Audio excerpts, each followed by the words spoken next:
L'accélération numérique, de quoi parle-t-on? Un exemple illustratif de l'accélération numérique est la vitesse de calcul, humaine versus machine. En 1920, un maître chinois utilisant un abac pouvait réaliser des calculs 4,5 fois supérieurs aux calculs que pouvait faire à la main une personne compétente en mathématiques. Dans les années 60, IBM invente l'IBM 1130, qui permet de multiplier la vitesse de calcul par 4520. La puissance de calcul a donc été multipliée par 1000 en 45 ans. Aujourd'hui, C-Cortex a multiplié la puissance de calcul de l'IBM par 1000 puissance 5, ce qui signifie que depuis les années 60, la vitesse de calcul est multipliée par 1000 tous les 5 ans. C'est ce que permet l'innovation et c'est ce qu'on appelle l'accélération numérique. La révolution numérique crée de nouveaux marchés de produits et de services, et également des nouveaux usages qui sont le fruit d'innovations radicales des technologies de l'information et de la communication. En créant de nouveaux marchés, elle déséquilibre les marchés existants, et en premier lieu, celui du marché du travail, qui est appelé à radicalement se transformer sous l'effet de la révolution numérique. Les estimations du processus de destruction et de création sur le marché du travail l'illustrent. Les études estiment que près de la moitié des emplois en Europe seraient menacés, car le digital viendrait remplacer les tâches qualifiées de digitalisantes ou routinières, par exemple celles qui concernent les supports administratifs. Pour la France, les estimations se situent autour de 30% des emplois détruits. Du côté des créations d'emplois, les estimations sont beaucoup plus fragiles ou exploratoires. Certains économistes estiment qu'entre 50 et 85% des emplois de 2030 n'existent pas encore. Par exemple, celui encore fictionnel, mais réaliste, de neuromanager. À l'image des ergonomes du travail, le neuromanager pourrait être l'ergonome du cerveau. Avec les nouvelles maladies telles que le burn-out, le neuromanager pourrait être l'anti-burn-out. Avec une meilleure connaissance opérationnelle du fonctionnement du cerveau, le rôle du neuromanager pourrait être celui qui améliore le bien-être émotionnel, relationnel et cognitif des salariés. Ceci est d'autant plus important que ces métiers s'inscrivent dans la perspective de la société du vieillissement, puisque 25% des salariés seront amenés à être aidants, c'est-à-dire à cumuler la charge du travail avec la charge de l'aidance vis-à-vis d'un proche ou d'un parent, les exposant à un risque plus important de burn-out à partir de 2030. Ce que les économistes nous disent d'une manière générale sur le fonctionnement du marché du travail est que la révolution numérique va générer ce qu'on appelle une polarisation entre ceux qui possèdent des compétences valorisées par l'économie du digital et ceux qui seront contraints par la technologie. Si on prend l'exemple des plateformes de livraison type Uber ou Deliveroo, ce qu'elles permettent est une allocation optimale du temps des livreurs grâce aux algorithmes. Elles créent mécaniquement donc un lien de subordination du livreur aux exigences de la plateforme, temps de livraison, qualité de service, etc. Maintenant, à l'autre extrême, on peut aussi imaginer avoir une complémentarité entre les qualités très humaines d'un individu, c'est-à-dire les qualités que la machine ne peut pas apprendre, car elle n'a pas le vécu, la perception, le relationnel de l'être humain.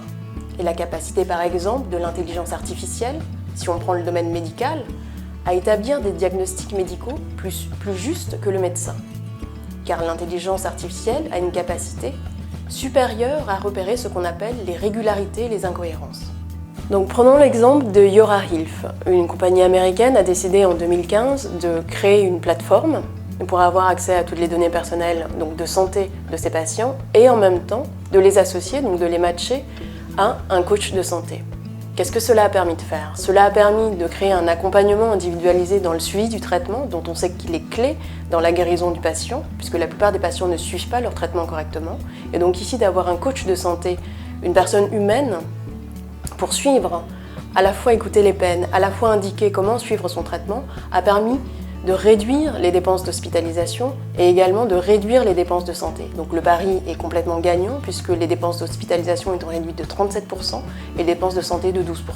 Dans un futur proche, l'intelligence artificielle nous permettra de réaliser des diagnostics médicaux beaucoup plus robustes et fiables et de permettre ainsi au personnel médical, au personnel de santé, de se recentrer sur la relation humaine, d'être celui qui soigne les autres en les accompagnant dans leurs soins. Ainsi, l'économie digitale nous permettra de rejoindre l'économie dite du care, du soin, du lien vis-à-vis d'autrui et vis-à-vis des autres, une économie de la bienveillance en somme. Donc, une grande partie des métiers de demain viendront des plateformes. Sur les 9 700 milliards de richesses créées par le numérique, 40% sont dus aux plateformes, donc Uber, Netflix, etc. Maintenant, ces plateformes sont ce qu'on appelle des marchés bifaces. Donc, les marchés bifaces sont des marchés qui permettent de matcher ou d'associer deux groupes d'individus, donc souvent des offreurs et des demandeurs, à l'image justement des foires médiévales ou des places de marché public. Ici, l'enjeu est donc pour les entreprises qui créent des plateformes de réussir à atteindre un seuil critique d'utilisateurs pour exister. Ici, elles vont bénéficier donc ce qu'on appelle d'effets réseau et d'économies d'échelle. Donc, si je suis seule à utiliser Facebook, il n'y a aucun intérêt à y être. Si mes amis n'y sont pas, je serai toute seule, il n'y a pas de réseau ou il n'y a pas de lien social. Par contre, plus mes amis y sont, plus la communauté va prendre de la valeur, puisque plus j'aurai d'amis avec lesquels je pourrai être connectée. Ici, typiquement, l'exemple qu'on connaît, récent, c'est le rachat du réseau professionnel LinkedIn qui avait atteint justement une taille critique monstrueuse par Microsoft, qui voulait justement s'engager sur le marché du recrutement. Les effets de réseau et les économies d'échelle créent des situations de monopole temporaire. C'est ce qu'on appelle l'effet « winners take it all ». Le premier arrivé qui arrive à atteindre une taille critique emporte le marché, donc il a une situation de monopole. L'État peut parfois avoir intérêt à favoriser la croissance de ces plateformes, puisque sinon, si elles n'atteignent pas cette taille critique, elles n'existeraient pas.